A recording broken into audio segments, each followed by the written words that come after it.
Mike, it's a pretty significant moment coming up, signing day on Wednesday. Yes. How significant is it for you? It's significant because a lot of people in my family really didn't go to college, and I get the chance to go to the college right down the street from home.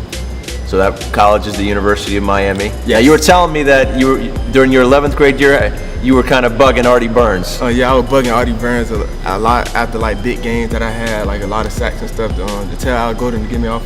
So why was Miami? Why were they the place you wanted to be? Why was that always the school that you wanted to offer you? Because I looked up to a lot of the old Miami Northwestern boys, the Sean Spence, the Marcus Forces, and I see those guys took their talents to Miami and then now to the NFL. So I feel like I could do the same. So was it a no-brainer as soon as they offered? Was it all? I know you didn't commit right when you were offered, but in your heart of hearts, did you kind of think that's what it was going to be? Yes, because really I didn't commit right off the bat because my family didn't want me to commit as fast. They wanted me to take the time, but then I already knew like as soon as I had the offer, that's what I wanted to do. And when you went down the campus, I know you went to the Al Golden football camp. I know you've been down there. What do you like about Miami other than the football team? Other than the football team, Miami is a private school. I feel like I could get a hands-on education with the professor, and I feel like having a University of Miami college degree is very strong. Do you know what you want to study?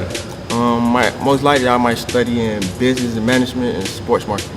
Okay. Now, speaking of football, just because you always wanted to go there because of other guys, you still have to be comfortable with the guys that are there. Yeah. Coach Golden, Coach Barrow is someone that recruited you. What do you like about them? They're really cool guys. They make me feel like I'm at home. They feel like a father to me. Like they're really gonna coach me up and really make me a better player, make me a more elite college-ready player.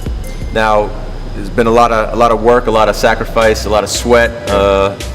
Gone into this, gone into being the player that can play at this level. Let's take it back to when you were a young pup. Yeah. When you were a young pup, you also had some tragedy in your life. Maybe you could talk about that. You lost your mother at a young age. How hard was that to deal with? It was very hard to deal with at first because I lost my mother to breast cancer. A very hard disease, and just growing up, the process of growing up, everything, family members fighting over custody for me, and my sister fighting for me, but after a while, my sister, she won custody of me, and I just been with her, and I just knew that I just wanted to keep on the right path, make my mother happy and to help my family get out of the struggle.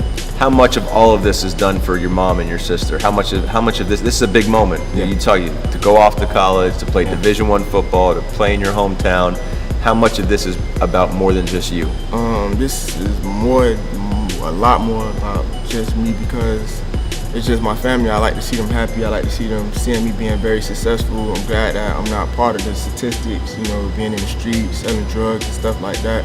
Just make sure I get my degree, high school diploma, and just see how far football can take. This year, I think you said 7 sacks, and I kind of gave you it's like maybe they should take your scholarship away. No, just kidding. But you said 51 quarterback hurries. Now that's impressive. That means you were getting the job done. But you also said you had guys. It wasn't just double teams. You said you faced triple teams this year? Yes, a lot. Faced triple teams a lot. A lot of teams ran away from me this year because they felt like they neutralized me. They could probably do something against the other part of the defense. So it was really hard for me to get plays and stuff like that. Now, how does Miami told you they were going to use you? Miami told me they were going to use me as a rush in, like a 3-4 type like pass rusher linebacker. I'll be coming off the edge, dropping back in zones and stuff like that. But the one thing they told me, if I could come and play linebacker, that'd be a plus for them, for motioning and stuff like that. So we'll see how it goes when I get down there. And what Miami's got such a proud history. Yes. And I know recently they're working to get Al Golden calls it the process. Yes. What do you see in the future for the Miami Hurricanes? I see in the future that a lot of guys from home just make sure they go to Miami. We should be able to turn things around down there and really bring Miami back to the national championship standings. And what do you see in your future? 5 years from now, 10 years from now, what do you see for yourself? 5 years from now, right now, I see I should be walking across the stage getting my college degree, and maybe at the NFL, if it's for me, then I'll be going to enter in the draft and stuff like that. And if not, you're gonna go business. You have any idea what you want to do with that degree? Probably go business and sports marketing. All right. And when you think of the U, what do you think of? When I think of the U, I think of the family. Everybody's a family. You have a big connection to a lot of guys that done went through Miami. A lot of people, a lot of professors. It's just a whole family environment. A lot of